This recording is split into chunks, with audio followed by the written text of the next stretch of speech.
Now we've got former NATO Supreme Allied Commander, now Chief International Security and Diplomacy Analyst for NBC News and MSNBC, retired four-star Navy Admiral James Stavridis. Admiral, great to have you with us this weekend. Rouhani made a statement. The president came back and he went full Trump. You should never go full Trump, but he went full Trump, promising fire and fury against Iran. There you go. See it? All caps, full Trump. Never go full Trump. I'm wondering what our allies, again, I hate to keep repeating the question, but things do keep getting worse. He insulted our NATO allies. Now he's suggesting war with Iran, 6 months after he suggested war with North Korea, before giving North Korea the summit that they had wanted for 40 years. What do you make of the president's latest threats of war? Well, to put it in the movie context, Joe, we really need less the Fast and Furious and more the cool hand Luke. He's got to settle down. And I think he mislearned from the North Korea experience, as all of us do at times. He kind of did the whole fire and fury number on Kim Jong-un. He thinks that's what brought Kim Jong-un to the bargaining table. I would argue there's a number of other factors, including China's role, that brought Kim Jong-un to the table. But now we see Kim Jong-un was the Potemkin village of negotiators. He's not going anywhere with those nukes. However, Trump is going to queue up that technique, try and use it on Iran. Terrible time to do it, because you absolutely have to have allies, partners, and friends if you're going to go into another war in the Middle East, God forbid. So this is probably the worst moment to use that style, and it's not going to get us anywhere. Admiral, I wanted to pick up on what you're talking about in terms of allies, but look at America's allies in the Middle East. One of the ways that folks could look at the president's rhetoric on Iran right now is that, oh, this is exactly what happened before he then sat down with North Korea. But Iran is different in the sense that America's allies in the region do not want the U.S. to sit down and talk to Iran or engage Iran diplomatically. They have a very different view, unlike China and South Korea had about North Korea. So how does that impact the president's move forward, and in terms of whether he can dial this back and it leads to something other than some sort of military confrontation?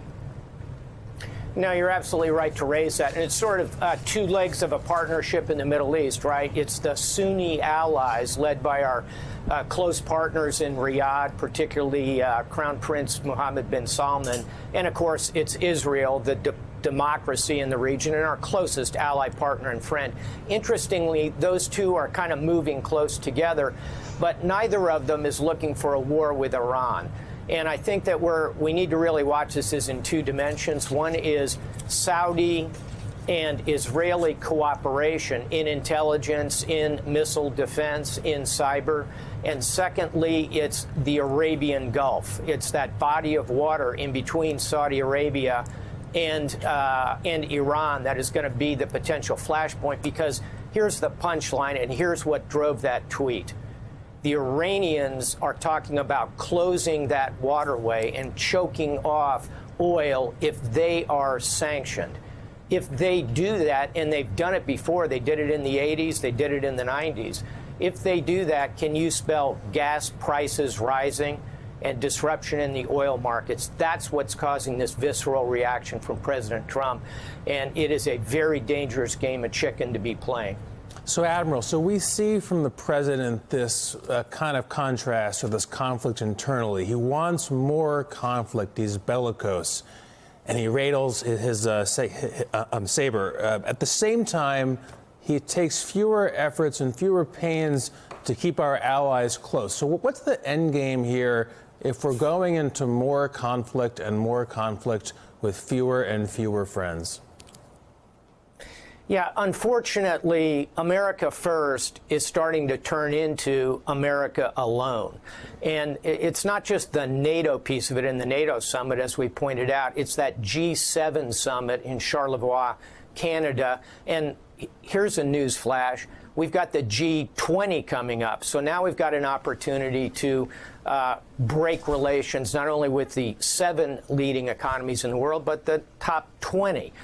So as a strategy, it is fraught, and it will not succeed. And at the end of the day, the greatest strength this country has is that network of alliances, partnerships, and friendships around the world. It's a hollow strategy. And Admiral, one more time this weekend, Donald Trump once again denied that Russia interfered with the 2016 election.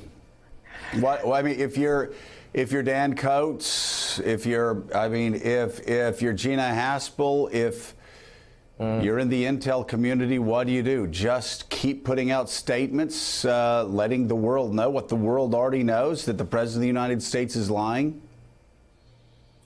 I think that's true for almost everybody, but I'm going to say that Senator, former Ambassador Dan Coats, for whom I have a lot of respect, I've worked with him for over a decade, known him a long time, but I think he's in a special category. He's the head of that intelligence community. That's what the Director of National Intelligence was established to do, was to kind of be the leader of the band. And when the president goes after that entire community, I think that Ambassador Coats, Senator Coats, Director Coats ought to be thinking quite seriously about resigning. That's a personal decision for him. I know he's in it to serve the country, but he's been undermined at every turn, and you have to ask yourself, when does your self-respect light go on? Well, and again, the president has lied repeatedly over the past week. He then reversed his lie when he got caught lying. Then he reversed back and started lying again, seemed to reverse back. And now, again, lying again about the intelligence community, lying about what everybody knows, lying about what you could actually probably get all courts in America to take judicial notice about. It is not a question in any rational person's mind that Vladimir Putin and the Russians interfered in the 2016 election. Everybody knows it, even Donald Trump, but he just keeps lying. What's that? Absolutely. Yep. Absolutely correct. All right. And the fundamental problem is, how are our allies looking at that head-spinning series of reversals, Joe? It undermines confidence globally. Domestic actions have international consequences, and they can lead to war. It's a dangerous moment. Such a dangerous time. Admiral, thank you as always. We appreciate it. And coming up next, the president falls out with his former fixer, lashing out at Michael Cohen over the weekend for taping that conversation about a former Playboy model's payoff. If Cohen was on the fence about flipping, the president may have pushed him over for good. We'll talk about all of that and the consequences, not only for the Southern District of New York case against Cohen and possibly the president, but also the Mueller investigation. Coming up on Morning Joe. Thanks for checking out MSNBC on YouTube, and make sure you subscribe to stay up to date on the day's biggest stories. And you can click on any of the videos around us to watch more from Morning Joe and MSNBC. Thanks so much for watching.